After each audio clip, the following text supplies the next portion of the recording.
ஓம் come கணபதியே நமக. மிதுன ராசி அன்பர்களே, உங்கள் வாழ்க்கையில் இதுவரை கிரக நிலவரங்கள் எப்படிப்பட்ட பலன்களை கொடுத்தாலும் இனி வரக்கூடிய காலங்களில் கிரகங்கள் என்னென்ன மாற்றங்களை கொடுத்து எந்தெந்த நிலவரத்தில் இருக்குன்னு சொல்லிட்டு பார்க்கலாங்க.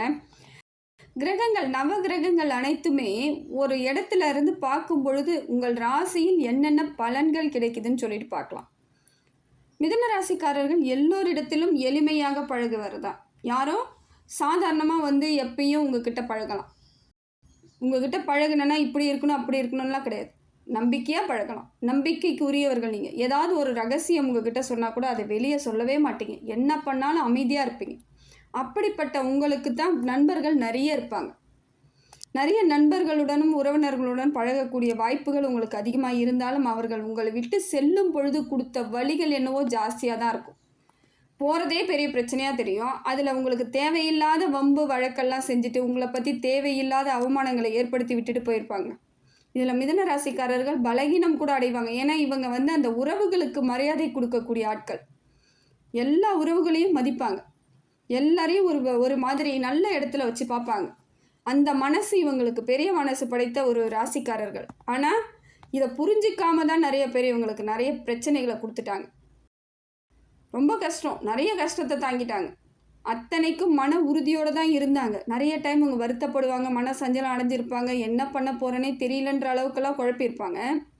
இருந்தாலும் சில சமயங்களில் அவங்களோட மன உறுதி வைராக்கியெல்லாம் தெளிவாக இருக்குங்க.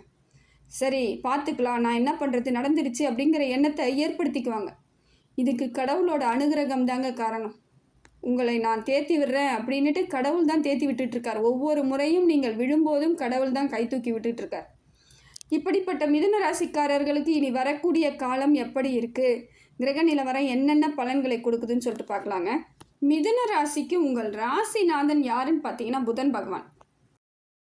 என்னங்க நவகிரகத்தில் முதல்ல புதன் பகவானை சொல்கிறீங்கன்னா உங்கள் ராசிநாதன்லேருந்தே பார்ப்போன்னு தான் சொல்கிறேன், வேறு ஒன்றும் இல்லை. உங்கள் ராசிநாதன் புதன் பகவான் நிறைய நல்லதுகளை சொல்ல உங்களுக்கு புதன் பகவான் ஆலோசனைநாதனாக இருக்காருங்க. உங்கள் ராசிநாதன் எப்பொழுதுமே உங்களுக்கு ஏதோ ஒரு விதத்தில் ஆலோசனை சொல்லிக்கிட்டு தான் இருப்பார்.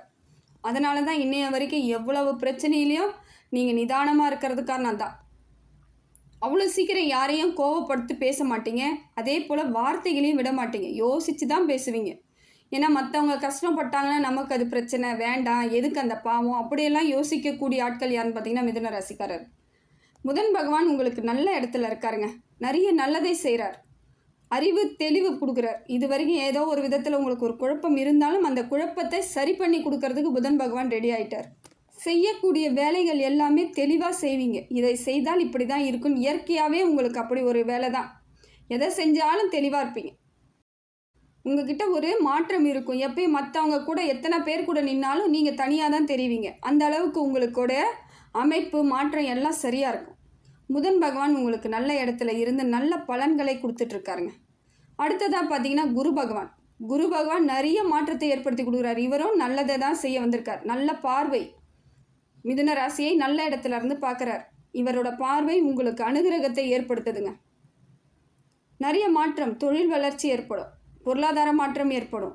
மிதுன ராசிக்காரர்கள் நிறைய பேர் வெளிநாட்டிற்கு சென்று பொருளாதாரத்தை ஈட்டிட்டு வர அளவுக்கு கெப்பாசிட்டியாக இருப்பீங்க. நிறைய பேர் போவாங்க. இப்போயும் அதுக்கு ரெடி ஆகிக்கலாம். மிதுன ராசிக்காரர்களுக்கு வெளிநாட்டு பயணம் அமோகமாக இருக்கும். அதே போல் வெளியூரில் வேலை செய்கிறவங்களும் நல்லா இருப்பாங்க. கவலைப்பட தேவையில்லை. புதுசாக நான் வேலைக்கு போகலான்னு இருக்கிறேங்க, எந்த வேலைக்கு போகலான்னா உங்கள் படிப்புக்கும் உங்கள் தகுதிக்கும் ஏற்ற வேலை கண்டிப்பாக கிடைக்கும். சம்பள உயர்வு கிடைக்கும். எதை நீங்கள் செய்தாலும் சரியாக செய்வீங்க. வெற்றி, எல்லா இடத்துலையும் வெற்றி கிடைக்கும், மரியாதை கிடைக்கும். அதனால் உங்களை ஒரு தேஜஸாக பார்ப்பாங்க, வெற்றியாளராக பார்ப்பாங்க. இதெல்லாம் நடக்கக்கூடிய இடத்துல குரு பகவான் உங்களை வைக்கிறார். மிதுன ராசிக்காரர்களுக்கு திருமணம் ஆகாதவர்களுக்கு திருமண பாக்கியம் உண்டாகுதுங்க. நிறைய யோசிப்பாங்க, நான் கல்யாணம் பண்ணிக்கணுமா வேணுமா வேணாமான்னு யோசிக்கிறவங்களாம் யாருன்னு பார்த்தா மிதுன ராசிக்காரர்கள். ஆனால் அவங்களுக்கு திருமண பாக்கியம் உண்டாகும். நிச்சயமாக திருமணம் பண்ணிக்கோங்க. அது ஒரு வாழ்க்கையை வாழ்வதற்கும் சரியான அமைப்பை ஏற்படுத்துறதுக்கும் திருமண பந்தம் ஒரு முற்றுப்புள்ளி இல்லாமல் தொடர்புள்ளியாக இருக்கும். உங்கள் வாழ்க்கை பயணம் நல்லா இருக்குங்க. அதனால் திருமண பாக்கியம் உண்டாகும். எல்லாத்துலேயும் விட்டு கொடுப்பீங்க. அப்படிப்பட்ட உங்களுக்கு வாழ்க்கை துணை நல்லா அமையும். சிந்தித்து செயல்படுறதுல உங்களை அடிச்சுக்க ஆளே கிடையாது. அந்த அளவுக்கு ஒரு தெளிவான சிந்தனையில் இருக்கக்கூடியவர்கள் தான் நீங்கள். குழந்தை பாக்கியம் உண்டாகும், படிப்பு நல்லா வருங்க. இவ்வளோ நாளாக படிப்பே எனக்கு சரியாக இல்லை, எனக்கு என்ன படிக்க போகிறேனே தெரியல, நான் படித்ததெல்லாம் மறந்து போயிடுதுன்னு நினச்சவங்க கூட இப்போ நல்லா படிப்பீங்க. உயர்கல்வி தெரிவான முடிவு எடுத்துருவீங்க. உயர்கல்வியெல்லாம் சரியாக எடுத்துக்குவீங்க. எது வேணும் எது வேணான்னு முடிவு பண்ணுற அளவுக்கு கெப்பாசிட்டியாக வந்துடுவீங்க. எந்த காலேஜ் வேணும், எந்த காலேஜ் நமக்கு செட் ஆகும் அப்படின்ட்டு எல்லா விதத்துலேயும் உங்களுக்கு குரு பகவான் நல்ல பலனை கொடுக்குறாருங்க. சரியான அமைப்பில் இருக்குது, சரியான நிலையில் இருக்குது. பயன்படுத்துறதை மட்டும் நீங்கள் பார்த்துக்கோங்க, ஜாக்கிரதையாக இருங்க. எந்த சூழ்நிலையிலையும் தேவையில்லாததை மட்டும் செய்யாதீங்க. எல்லாருக்கும் இலகன மனசோட எதையாவது செய்கிறேன்னு போய் வம்பில் மட்டும் மாட்டிக்காதீங்க. அதுதான் இப்போ உங்களுக்கு சரியில்லாத அமைப்பாக மாறிடும். செவ்வாய் கொஞ்சம் சரியில்லாமல் இருக்காருங்க. செவ்வாய் கொஞ்சம் சரியில்லாமல் இருக்கிறது காரணம் என்னென்னா, உங்களுக்கு ரத்த பந்த உறவுகளால் பிரச்சனை வர்றதுக்கு வாய்ப்புகள் இருக்குது. ஏற்கனவே இருக்குதுங்க, ஏற்கனவே செம்மையாக நடந்துகிட்ருக்கு. இதில் புதுசாக வேறு வரப்போதானா கொஞ்சம் அதோட வீரியம் ஜாஸ்தியாக இருக்க மாதிரி இருக்கும். இல்லை கொஞ்ச நாள் அமைதியாக இருந்த மாதிரி இருந்தவங்க திருப்பி எந்திரிச்சு வர ஆரம்பிப்பாங்க. அந்த மாதிரியான பிரச்சனைகளை செவ்வாய் பகவான் கொடுக்குறாரு. கொஞ்சம் பார்த்துக்கோங்க, நிதானமாக இருங்க. இப்போ எப்படி இவ்வளோ நாளாக இருந்தீங்களோ அதே மாதிரி இருங்க. கொஞ்சம் முயற்சி பண்ணுங்கள், சரியாக போயிடும். அதே போல் தேக ஆரோக்கியத்தையும் பார்த்துக்கோங்க. ரத்த சம்மந்தப்பட்டது ஏதாவது நோய் இருக்கான்னு பாருங்கள். சுகர் பிபி இருந்தால் உடனடியாக மருத்துவரை பாருங்கள். இதெல்லாம் அலட்சியப்படுத்தவே படுத்தாதீங்க. கரெக்டாக அதுக்கெல்லாம் மருந்து எடுத்துக்கோங்க, சரியாக போயிடும். நரம்பெல்லாம் வீக்காக இருக்குது அப்படின்ற மாதிரிலாம் தோணும், சோர்வாக இருக்க மாதிரி இருக்கும், ரத்தம் இல்லாத மாதிரி இருக்கும். இதெல்லாம் செவ்வாய் பகவான் வேலை. அது கொஞ்ச நாள் தாங்க இருப்பார் ஒரு ராசியில். அது வரைக்கும் நமக்கு தொல்லையாக தான் இருக்கும். அப்புறம் சரியாயிடும், அதுவாக சரியாயிடும். அந்த கிரகம் மாறும் பொழுது இல்லை நல்ல நிலைக்கு வரும்பொழுது நமக்கு பிரச்சனை தீர்ந்துருச்சுன்னு அர்த்தம். சுக்கிர பகவான் உங்களுக்கு நல்ல இடத்துல இருக்காருங்க. நிறைய மாற்றத்தை ஏற்படுத்தி கொடுக்குறார். இது நாள் வரைக்கும் பொருளாதார தடை எங்கெங்கெல்லாம் இருந்துச்சோ இப்போ பொருளாதாரம் எந்த இடத்துலாம் தடைப்படுச்சோ அது வந்துடும். வர்றதுக்கான வாய்ப்புகளை சுக்கிர பகவான் உங்களுக்கு கொடுக்குறார். கவலை இல்லை, இனி எங்கேருந்து வருமா வராதா ஒரே பிரச்சனையாக இருக்குது, நான் கொடுத்துட்டேனே நம்பி கொடுத்துட்டேன், ஆனால் எனக்கு வர வேண்டியது இப்போ நான் வரலைன்னா கஷ்டமாயிடும்னு நினச்சிட்டு இருந்தவங்களுக்கெல்லாம் வந்துடும். கேளுங்க, கண்டிப்பாக கிடைச்சிரும். சுக்கிர பகவான் உங்களுக்கு நல்ல இடத்துல இருக்கார். பொருளாதார மாற்றத்தை ஏற்படுத்தி கொடுக்குறாரு. உங்களுக்குள் ஒரு தெளிவும் சந்தோஷத்தையும் கொடுக்க போகிறாருங்க. ஏன்னா ஒரு அம்சமான அமைப்பு எதுன்னு பார்த்தீங்கன்னா, சுக்கிரன் நல்லா இருந்தால் நம்ம தேஜஸாக இருப்போம், அழகாக இருப்போம். இதெல்லாம் மிதுன ராசிக்கு நடக்கும். அது பெண்களாக இருந்தால், மிதுன ராசி பெண்களாக இருந்தால் லட்சணமாக இருப்பீங்க. பார்க்குறதுக்கே ஒரு அழகான லட்சணமான சாமி கடாட்சம், லக்ஷ்மி கடாட்சம் கிடைக்கும். இதெல்லாம் சுக்கிரனால் கிடைக்கக்கூடியது. கவலைப்பட தேவையில்லை. சந்திரன் சரியில்லைங்க. சந்திர பகவான் அடுத்ததான் உங்களுக்கு சரியில்லாமல் இருக்கார். என்ன ஆகுன்னு பார்த்தீங்கன்னா, மன சங்கடங்களை ஏற்படுத்தி விடுவார். ஏதாவது தேவையில்லாத நாம் ஒன்று நினைப்போம், அது ஒன்று நடந்துகிட்ருக்கும். இதெல்லாம் இயற்கையாக நடக்கிற மாதிரி இருக்கும். அதுக்கெல்லாம் இடம் கொடுக்காதீங்க. அந்த டைம் நடந்தால் அடுத்த டைம் சரி பண்ணிக்கலான்னு முடிவு பண்ணுங்கள். மன உளைச்சலை ஏற்படுத்துகிறார். பழைய கதைகளை தேவையில்லாமல் சிந்திக்க வைப்பார். தனிமையை கொடுப்பார். தனியாக உட்காந்து தனியாக சிந்திச்சுக்கோன்ற மாதிரி. அதெல்லாம் நல்லா இருக்காது, கஷ்டமாக இருக்கும். ஏன் அப்படி? நமக்கு இந்த காலம் நல்லா இருக்கிற காலத்தை ஏன் தேவையில்லாமல் பழசை நினச்சி கஷ்டப்படுத்திக்கணும்? நமக்கு நல்ல காலம் இருக்குது, நல்லது நடக்க போகுது, அதை நினச்சி நீங்கள் பயணம் பண்ணுங்கள், இடம் கொடுக்காதீங்க. அதே போல் சந்திராஷ்டமத்தின் அன்னைக்கு கொஞ்சம் ஜாக்கிரதையாக இருங்க. சந்திரன் சரியில்லாத பொழுது சந்திராஷ்டமம் வீரியமாக இருக்கும். அந்த மாதத்தில் 2 நாட்கள் வரும். அப்போ ரொம்ப கஷ்டத்தை கொடுத்துருவார், நம்மளுக்கு நிம்மதி இல்லாமல் பண்ணி விட்ருவார். எதையாவது அன்றைக்கி தான் பார்த்து தேவையில்லாத பிரச்சனைலாம் வரும், நம்ம எதிர்பார்க்காத பிரச்சனைலாம் வரும். அதெல்லாம் கொஞ்சம் பார்த்துக்கோங்க. அந்த மாதிரி வராமல் பார்த்துக்கிட்டிங்கன்னா போதும், வேறு ஒன்றும் தேவையில்லை. அன்றைய தினம் நீங்கள் அமைதியாக இருப்பது நல்லது. அதே போல் புது முயற்சி பண்ணுறேன், புதுசாக வேலைக்கு போகிறேன், அன்னைக்கு தான் போய் நான் ஏதாவது பண்ண போகிறேன்றதை தவிர்த்துருங்க. எப்பையும் செய்யக்கூடிய கடமைகளை செஞ்சிட்ருங்க. புதுசாக எதையும் செய்யாதீங்க அன்னைக்கு மட்டும், அது ரொம்ப நல்லது, முக்கியமாக தான். அதே போல் அன்றைக்கி கோபம் கொஞ்சம் வரா மாதிரியே இருக்கும். யாரை பார்த்தாலும் டென்ஷன் ஆகும், திட்டலாமான்னு தோணும். அதெல்லாம் செய்யாதீங்க, அமைதியாக இருங்க. அதே மாதிரி யாராவது உங்கள்கிட்ட தேவையில்லாமல் வம்பு வாயை கொடுத்தாலும் அதை விட்டு விலகிறதுக்கு முயற்சி பண்ணுங்கள். அவங்களுக்கு ஈட்டுக்கீடாக நின்னீங்கன்னா அன்றைக்கி உங்களுக்கு பெரிய தலைவலி ஆகிடும், அது பிரச்சனையாகும். அன்றைய தினம்லாம் கொஞ்சம் சமாதானமாக இருக்கிறதுக்கு முயற்சி பண்ணுங்கள். சந்திராஷ்டமத்துக்கு என்னங்க இவ்வளோ சொல்கிறீங்கன்னா? ஆமாங்க, ரொம்ப தலைவலிங்க. அதெல்லாம் பிரச்சனையை கொடுத்து விட்டு போயிடும். நமக்கு மன ஆறுதலே கடைசி வரைக்கும் இல்லாமல் போயிடும். பல காலங்கள் அதை நினச்சி கவலைப்படுற மாதிரிலாம் பண்ணி வச்சிரும். அன்றைய ஒரு தினம் நமக்கு கவலையாக இருக்கிறது எல்லா காலத்துக்கும் அது பிரச்சனையாகவே இருக்கும். அதனால் பார்த்துக்கோங்க. சூரியன் கொஞ்சம் சுமாரான பலன் தாங்க தரார். நல்ல பலனும் இல்லை, நல்லா இல்லாத பலனும் இல்லை, நடுநிலையாக இருக்கார். அதாவது பேர் புகழ் கிடைக்கும், அதே அளவுக்கு எதிரிகளும் இருப்பாங்க. உங்களை பார்த்து பொறாமப்படுவாங்க. உங்களுக்கு எப்படி கிடைச்சது அதை தடுக்கணும், அதை மாதிரியான எண்ணத்தெல்லாம் ஏற்படுத்திக்குவாங்க. இப்போ செய்யக்கூடிய வேலையில் ஒரு ஆஃபீஸில் ஒர்க் பண்ணுறீங்கன்னா உங்களுக்கு ஏதாவது ஒரு நல்லது கிடச்சிருச்சுன்னா மற்றவங்களுக்கு அது பொறுக்காது. பொறாமையில் உங்களுக்கு அதை தடை பண்ண பார்ப்பாங்க, உங்கள் பேரை கெடுக்க பார்ப்பாங்க. பார்த்துக்கோங்க, சரியாக இருக்கிற மாதிரி பார்த்துக்கோங்க. எல்லாருக்கிட்டையும் சகஜமாக போயிடுங்க, யாரையும் எதிரியாக நினைக்காதீங்க. அதுதான் இப்போ நீங்கள் செய்யக்கூடிய முக்கியமான பணி.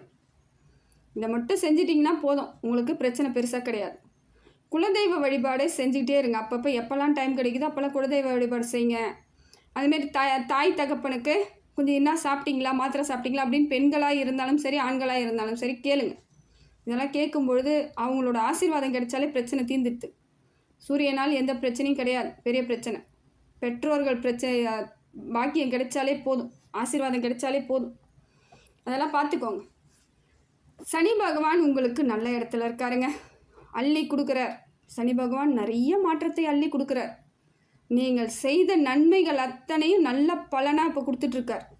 எங்கே என்னென்ன நல்லதெல்லாம் செஞ்சு வச்சிங்களோ அத்தனை நல்லதும் உங்களுக்கு நன்மையாக சனி பகவான் கொடுக்க வரார். உங்களுக்கு தெரிஞ்சு செஞ்சாலும் சரி, தெரியாமல் செஞ்சாலும் சரி, அத்தனையும் புண்ணியமாக உங்களுக்கு கிடைக்க போகுது. உங்களுக்கும் கிடைக்கும், உங்கள் சந்ததிகளுக்கும் கிடைக்கும். அப்படி ஒரு பலனை சனி பகவான் கொடுத்துட்ருக்கார். நல்ல இடத்துல இருக்கார். பொருளாதார மாற்றத்தை ஏற்படுத்தி விடுவார். இனிமேல் யாரும் உங்களை அசிங்கப்படுத்துறதுக்கு விட மாட்டார். முதல்ல அதுக்கு புள்ளி வைப்பார். இனிமேல் உங்களை யாரும் ஏளனமாக பேசுனாங்கன்னா அவங்களுக்கான பனிஷ்மெண்ட்டை அவர் தனியாக ட்ரீட்மெண்ட் பண்ணிவிடுவார். அங்கே அது உங்களுக்கு தெரியுமும் போகலாம், தெரியாமையும் போகலாம். இது உணர முடியாது நம்மளால். அதனால் முடிந்த வரைக்கும் உங்களை மற்றவங்கிட்டேருந்து விலக்கி நல்லவங்கக்கிட்ட சேர்த்து விடுறதுக்கு தான் பார்ப்பார். இதெல்லாம் நடக்கும். பொருளாதார மாற்றத்தை ஏற்படுத்தி விடுவார். தடையை நீக்கிடுவார், பொருளாதார தடையை நீக்கிடுவார். பேர் புகழை கிடைக்க வைப்பார். உங்களுக்கானதை உங்களுக்கு கிடைக்க வைக்கிறதுக்கு இப்போ ரெடி ஆகிட்டார் சனி பகவான். நிறைய நல்ல பலனை கொடுக்க போகிறாருங்க. நல்ல உறவுகளை கொடுப்பார், நல்ல நண்பர்களை கொடுப்பார். இது வரைக்கும் இருந்தவங்க எல்லாரையும் விலக்கி விட்டுட்டு புதுசாக உங்களுக்கு நிறைய மாற்றத்தை ஏற்படுத்தி கொடுப்பார். உங்களுக்குள்ள ஒரு மனசு சந்தோஷப்பட வைப்பார். எதையெல்லாம் சனி பகவானால் எடுக்க முடிஞ்சதோ அத்தனையும் எடுத்துட்டார். இப்போ உங்களுக்கு எதெல்லாம் நல்லதாக கொடுக்கணுமோ அத்தனையும் கொடுக்க போகிறார். ரெடி ஆகிக்கோங்க. அதை எப்படி நீங்கள் கையாளுறதுன்னு மட்டும் பாருங்கள். அதே போல் இறை மேலே உங்களுக்கு நம்பிக்கை வரும், இறையாண்மை வரும். ஆன்மீகத்து மேலே நிறைய மாற்றம் உங்களுக்கு சிந்தனை அதிலே தான் இருக்கும். அந்த கோவிலுக்கு போகலாமா, இந்த கோவிலுக்கு போகலாமா, அங்கே போய் சாமி கும்பிடலாமா, இதே தான் உங்களுக்கு தோண ஆரம்பிக்கும். மிதுன ராசிக்காரர்கள் நிறைய இப்போ வழிபாடு செய்வீங்க, இறைவனை போய் பார்த்துட்டு வருவீங்க, எல்லா கோவில்களுக்கும் போவீங்க, நிறைய அக்கறையாக இருப்பீங்க, நிறைய மாற்றம் இருக்கும். குடும்பத்து மேலே பாசமாக இருப்பீங்க. அதே போல் கடுகடுன்னு இருந்தவங்க கூட இப்போ நிதானமாக பேசுவீங்க. எல்லாரையும் அரவணைச்சு போகணும், சந்தோஷமாக இருக்கணும், நம்ம வாழ்க்கை இதுன்னு உங்களுக்கு தெளிவு கிடைச்சிடும். சனி பகவான் கொடுத்துருவார். இது எல்லாம் மாறும்பொழுது அப்புறம் என்னங்க, உங்களுக்கு வாழ்க்கையில் நல்ல தெளிவான இடத்துல தான் இருக்கிறீங்க. அடுத்தது பார்த்தீங்கன்னா ராகு கேது நல்லா இருக்காருங்க. ராகுவும் கேதுவும் உங்களுக்கு நல்ல பலனை கொடுக்குறாங்க. ராகு பொருளாதாரத்தை ஏற்படுத்துகிறார், மன தைரியத்தை கொடுக்குறார். வெற்றி மேலே வெற்றி அடைவனி, தைரியமாக இரு. யாரையும் எதுவும் இது பண்ணிக்காத, யாரையும் ஒன்றும் பெரிய ஆளாக நினச்சிக்காத, நீ தான் பெரிய ஆள் அப்படின்னு உங்களுக்குள்ள ஒரு எண்ணத்தை ஏற்படுத்துகிறார். இவ்வளோ நாளாக நீங்கள் பெரிய ஆளாக என்னன்னு உங்களை உணராமல் இருந்தீங்க. இப்போ உங்களை உணர வைக்கிறார்.